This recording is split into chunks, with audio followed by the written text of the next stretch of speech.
Now, hopping right into our next interview here, we have the community manager for, is it senior community manager? Senior community manager. That makes him better than a regular community manager for Uncharted 2. And he's going to tell us a bit about the title as well as some things that have been announced here at not Comic-Con. I was almost going to say Comic-Con, at PAX. So why don't you tell us a little bit about the stuff that you've announced just here at PAX? Sure. Here at PAX, we've actually announced the Uncharted 2 Fortune Hunters edition. It's a very extremely limited edition that we're coming out with, so we really blew it out. And so it comes in this really nice sort of leather-bound style case that's pretty big, and included in it, it's a collector's art book. It's all signed by the members of Naughty Dog. And when you open inside the case, it's going to have Uncharted 2 inside of it, of course. And then we've modeled this really incredibly detailed Purva dagger that's actually from the game. We took the model that we created for the Purva dagger inside the game, and we rendered it out in 3D, rapid prototyping. We got some sculptors together. We put it together. It's on a nice stand. It's got some pretty nice heft to it. Oh, now, can you tell people at home how they can get it or how they can't get it? Sure. It's not available for purchase, and what we'll do is we're doing a bunch of different contests and giveaways in terms of how you'll be able to get it. We're actually doing a couple giveaways here at PAX. We're giving away 3 over the next 2 days, so you can come by the PlayStation booth and sign up for that. Can I have one? Well, maybe we'll talk about it. All right. Now, will this limited edition reach Europe in any way? Like, will people from Europe be able to win them? We're talking with all of the regions to see what we can do with the limited edition. Okay, wonderful. No, continue. Okay. Okay, I just got a question from the chat room. People actually want you to go into a little explanation of the Uncharted story for people that are unfamiliar with Uncharted. Now, Uncharted is a great underdog title for the PS3. It was a fantastic title. I found it to be a higher quality Tomb Raider. Maybe just because it's a guy instead of a girl. I don't know. No, I'm joking. So why don't you tell us about Uncharted a bit, the story, 1 and 2. Sure. So Uncharted 1 was basically, or Uncharted Drake's Fortune, the first game, was basically the story of Nathan Drake. At the time, he was basically saying that he felt that he was a descendant of Sir Francis Drake, and so he was after what Sir Francis Drake was after as well, which is El Dorado.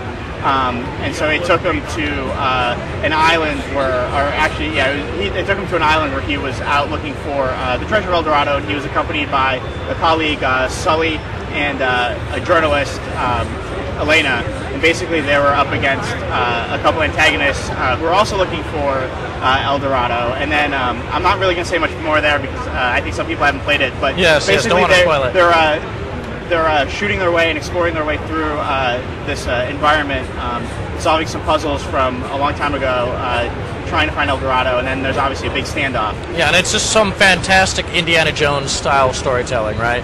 Yeah, I mean, the whole point is we're really trying to come up with, both of our games, we're trying to come up with this really sort of cinematic Hollywood blockbuster style adventure and story with it. And it's something that we've carried on over to the new game. And that's Uncharted 1. Now, why don't you tell us a little bit about Uncharted 2? Sure. Uncharted 2 takes place a few years after the events of Uncharted Drake's Fortune. I do want to say the storylines are completely separate, so you don't have to play the first game to play Uncharted 2.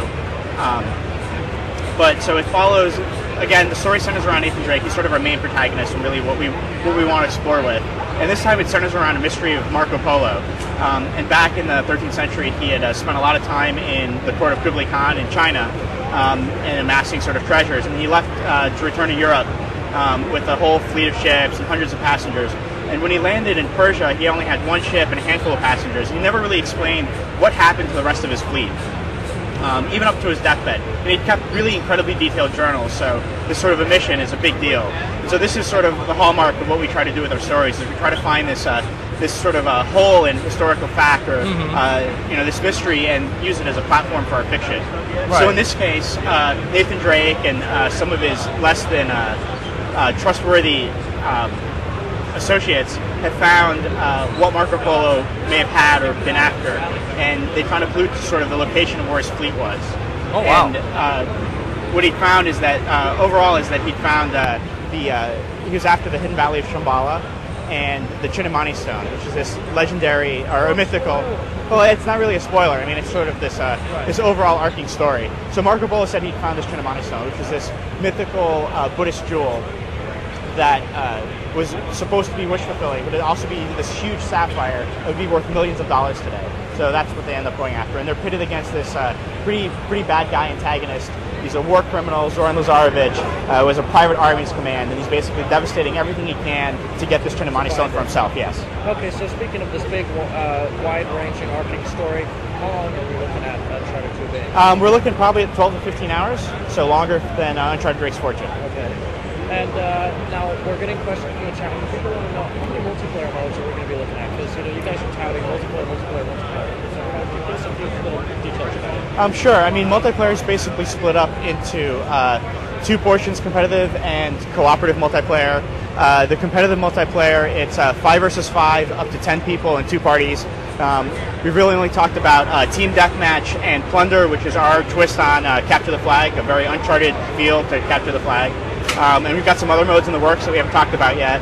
And then our cooperative mode, there's 2 modes there. One of them is a objective-based mode. It's not the single-player campaign, but it's providing you with objectives through single-player environments that move you forward, and you're fighting waves of enemies there. And then at Comic-Con, we just revealed Gold Rush, which is a co-op mode. Again, all co-op modes are for 2 to 3 people. And the Gold Rush mode is taking the Plunder or Capture the Flag mode into a cooperative environment where you're trying to capture this artifact and bring it back. Now, I've just been told that we have a video playing. Yeah. I'm sorry to interrupt, but could you explain a little bit about this video that we're playing? Sure. I mean, here, what's great about PAX is we really want to bring the game to all of our fans. And what we've done really special is we brought in our single player code. So we put together a demo that's just for single player. We've only shown it at Gamescom and here at PAX, so in front of consumers, nowhere else.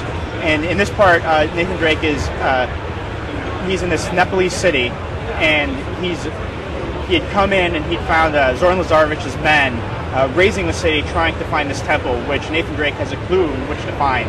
Yeah, we've seen a lot of previews and footage of this particular level, and it looks like a really cool level. It's got all this debris and everything, and the detail level is just out of the ballpark. Absolutely. I mean, we've really worked on our engine to optimize our engine, push everything off to the SPUs, and that's really given us a lot of gains with the visual fidelity, the physics, the animations, basically across the board. Speaking of visual fidelity, another question from the chat room is people want to know if this game is in 1080p. This game's actually at 720p, okay, just like the previous game. All right, and another question we just got from the chat room right now is people want to know if you could play through the entire game stealthily if you so chose to. You wouldn't be able to play through the entire game stealthily, but there's a lot of opportunities to play through a good portion of the game stealthily if you choose. And of course, the other option is, you can always forget that, just go guns blazing. All right, and speaking of guns blazing, what are some really cool new weapons that we'll be looking at in this game? Well, one of the new weapons is what was in the multiplayer beta, which is the FAL, which is a new rifle that we've got, 3-shot burst, and it's got a red dot scope. I'm trying to think. We've got this like a minigun, a Gatling gun that's also been in the multiplayer beta. There's a few other weapons that we haven't revealed yet that I'm keeping close to the chest. Oh.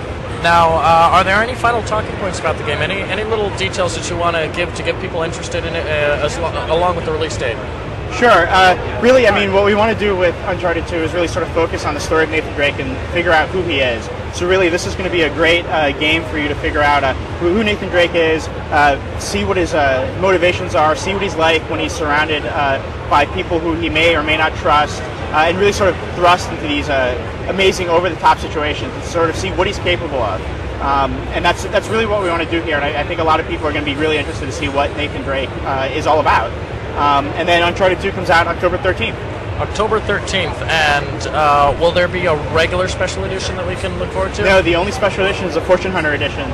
All right, and now if I can ask one final question. Sure. What is your favorite part about Uncharted?